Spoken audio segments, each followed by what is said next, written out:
대한민국 헌법 3조가 평양 시내에 게시된 모습이 포착됐습니다. 북한이 청년들을 상대로 대남 적대 교육을 강화하고 있습니다. 안녕하세요, 안정식입니다. 북한이 지난 16일 날 북한의 청년 조직이죠. 사회주의 애국청년동맹의 창립 80주년 행사를 평양에서 열었습니다. 이 행사에는 김정은도 참석을 했는데요. 행사가 끝난 뒤에 이 참가자들이 평양 시내 곳곳을 참관했습니다. 지난 19일자 조선중앙통신 보도를 보면 이 참가자들이 평양의 중앙계급교양관도 참가를 했는데요. 우리가 좀 주목해 볼 만한 사진이 실렸습니다. 네, 사진을 보시면 벽면에 한국은 제1의 적대국, 불변의 주적 이런 글자가 쓰여 있고요.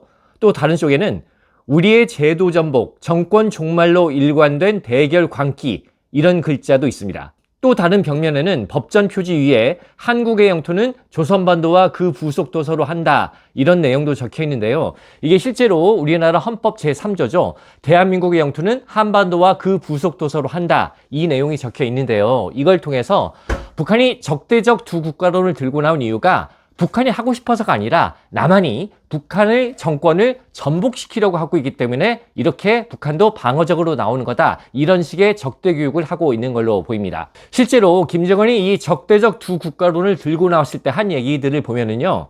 남한 정권이 10여 차례 바뀌었지만 자유민주주의 통일 기조는 이어져 왔다. 그리고 북한 정권을 붕괴시키겠다는 야망은 민주를 표방하든 보수의 탈을 썼든 조금도 다를 바 없었다. 자, 여기서 민주는 문맥상으로 보면 남한의 진보 세력을 지칭하는 겁니다. 즉 진보 세력이 집권했든 보수 세력이 집권했든 자유민주주의 통일을 하려고 하는 남한의 기조는 바뀐 바가 없었다. 그러니까 남한에서는 누가 집권하든 북한을 흡수 통일하려는 야망은 똑같았고, 그렇기 때문에 북한 정권을 보호하기 위해서라도 남북관계 단절을 하겠다라는 게 이제 북한의 주장인데요. 여기서 북한이 주장하는 거, 즉 남한이 흡수 통일을 주장하기 때문에 남북관계를 단절하기로 했다라는 주장이 과연 설득력이 있는 건지 좀 살펴보도록 하겠습니다. 여기에 대한 답은요, 사실 과거 사례를 조금만 돌이켜봐도 나옵니다.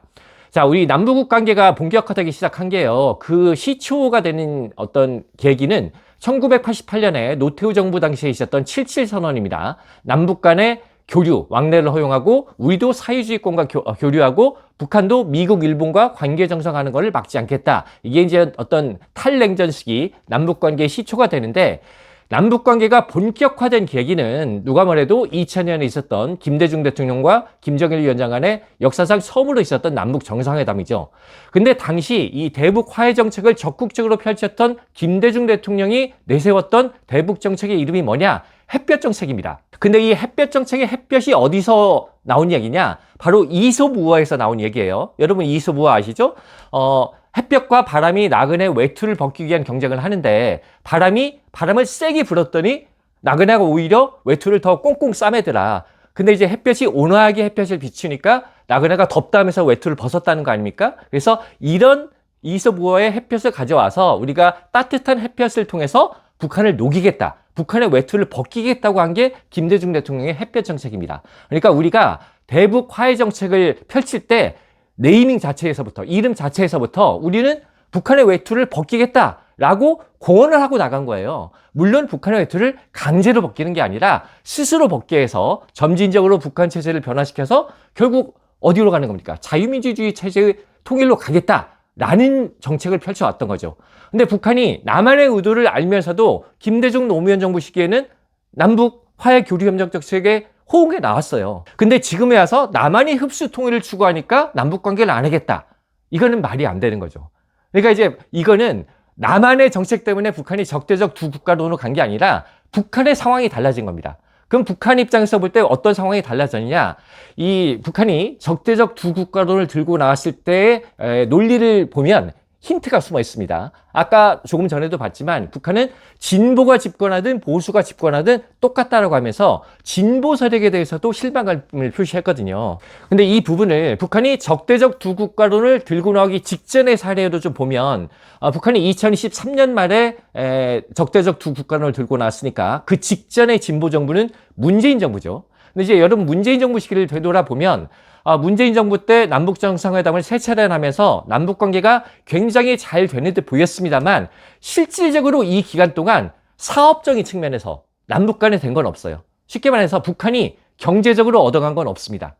왜냐하면 유엔의 대북 제재가 강고하게 있었기 때문에 남한이 북쪽에 뭘 해줄 수 있는 게 없었어요. 그러니까 문재인 대통령은 정말 누가 뭐래도 진정성을 가지고 남북 관계를 잘 해보려고 하셨던 분 아닙니까? 하지만 실질적으로 북한이 얻어간 건 없었다. 그러면 이제 북한이 생각을 했겠죠. 남한에서 진보 정권이 정권을 잡아도 결국 북한에 얻어갈 건 없더라.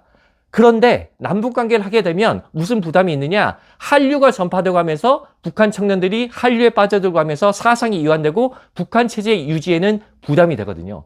그렇다면 남한과 관계를 할 필요가 있겠느냐라는 본질적인 어떤 의문이 있었을 것 같고, 여기에 대한 결과로 결국 북한이 핵을 포기하지 않고 유엔의 대북 제재가 계속 간다고 하면 남한에서 누가 집권하든 북한에 도움이 될 게 없다. 그렇다면 차라리 갈라서는 게 낫다라는 판단으로 갔을 가능성이 높습니다. 이렇게 본다면 지금 남북 관계가 완전히 단절되어 있고 이재명 정부가 새로 이제 남북 화해 개선 정책을 펴고 있습니다만, 정부의 정책이 바뀐다고 해서 북한이 대남 태도를 전환할 것 같지는 않고요. 결국 북한의 입장에서 볼 때 남한과의 관계를 하는 게 이득이 된다고 판단하는 시점, 이 이득은 정치적 이득이 될 수도 있고 경제적 이득이 될 수도 있는데, 뭔가 남북 관계가 이득이 된다고 생각하는 시점에 남한과의 관계에 나설 가능성이 높습니다. 오늘은 여기까지였습니다.